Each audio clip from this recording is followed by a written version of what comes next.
venons à la question que M.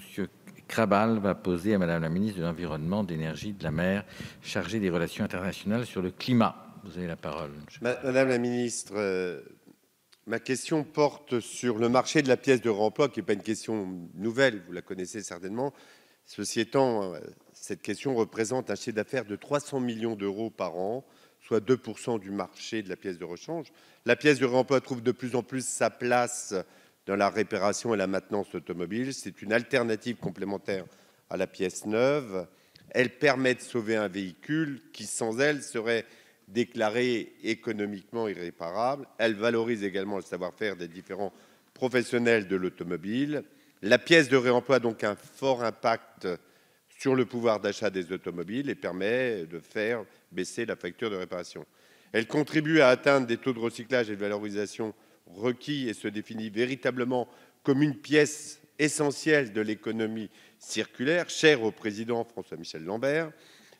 L'article 77 de la loi relative à la transition énergétique pour la croissance verte, modifiant un article précédent du Code de la consommation, dispose, je ne vais pas vous lire cet article parce que je suis certain que vous le connaissez, et donc les professionnels s'interrogent donc sur le statut de déchet qu'aurait la pièce de réemploi. Ce statut est la cause de nombreux freins au développement de l'activité des centres agréés, notamment en matière d'exportation. C'est ce que me disent le syndicat CNPA et les entreprises du territoire comme Careco ou encore Multirex, impactés de ce fait dans leur développement économique qui les pénalise dans la création d'emplois. Un avis publié au JO le 13 janvier dernier confirme que tout déchet qui est traité dans une installation de traitement de déchets conserve un statut juridique de déchets après traitement. D'autre part, le ministère de l'écologie prévoit dans un arrêté destiné à retirer ce statut aux pièces détachées qui fait actuellement l'objet de consultations, de rendre la démarche volontaire et de ce fait optionnelle pour les centres VHU agréés. Ainsi, pouvez-vous nous dire, Madame la ministre, quelle est la position du ministère quant à la perspective de sortie des pièces de réemploi de ce statut de déchet? Merci. Madame la ministre, vous avez la parole. Merci, Monsieur le Président. Monsieur le député Jacques Krabal, vous avez interrogé Madame Ségolène Royal, ministre de l'Environnement, de l'Énergie et de la Mer, chargée des relations internationales sur le climat. Réunissant actuellement la Commission supérieure des sites, perspectives et paysages, elle m'a chargée de vous répondre. Les véhicules hors d'usage sont des véhicules dont les propriétaires souhaitent se défaire.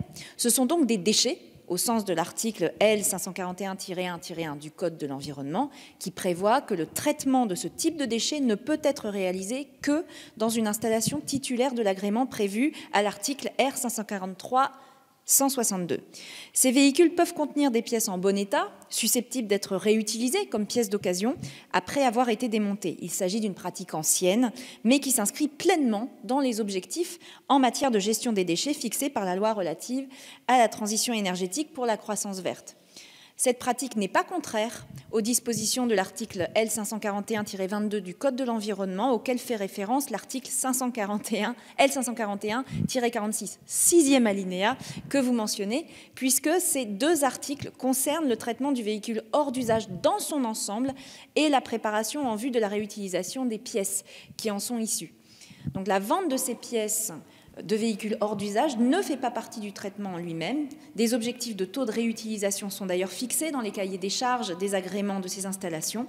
Et afin de faciliter l'utilisation de ces pièces, le ministère de l'Environnement, de l'Énergie et de la Mer, en liaison avec les différents professionnels concernés, élabore un arrêté ministériel fixant des critères permettant de les considérer comme des produits. La consultation par les services du ministère des organismes concernés est en cours. Elle s'appuie sur la démarche engagée par l'exploitant des centres de traitement de véhicules hors d'usage. Enfin, la ministre de l'Environnement soutient auprès de la Commission européenne, dans le cadre de la révision de la directive cadre déchets, l'inscription de la reconnaissance du non-statut de déchets des pièces de véhicules hors d'usage, dès lors qu'ils ont fait l'objet d'une préparation en vue de la réutilisation. Merci. Monsieur Krabal, vous avez la parole. Monsieur le Président, Madame la Ministre, merci pour votre réponse. Pour ma part, rendre cette démarche de sortie de statut de déchet optionnel revient à distinguer deux catégories des centres VHU agréés, seuls producteurs de la pièce de réemploi automobile, ceux qui auront le droit de vendre des pièces aux réparateurs ou consommateurs et ceux qui n'auront pas le droit de vendre leur stock de pièces qu'à des centres VHU agréés qui auront fait la démarche de sortie de statut de déchets explicites. La France est le seul État membre à avoir fait le choix de la sortie de statut de déchets explicites pour les pièces auto issues des centres VHE agréés, ce que les entreprises du recyclage regrettent, puisque une démarche administrative supplémentaire impacte forcément la compétitivité des entreprises du recyclage, déjà fortement menacées par la chute des cours des métaux. Il est dommage que la France n'ait pas suivi les préconisations du comité d'adaptation technique dédié qui s'est déroulé le 30 novembre dernier à Bruxelles.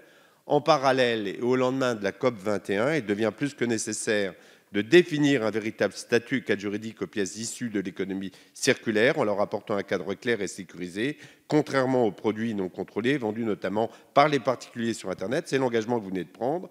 Jean de La Fontaine écrivait dans la fable Renard et le bouc: en toute chose, il faut considérer la fin, surtout quand derrière il en va des 15 000 emplois répartis dans les 1700 centres VHU qui sont de fait pénalisés pour aujourd'hui. Merci. Merci.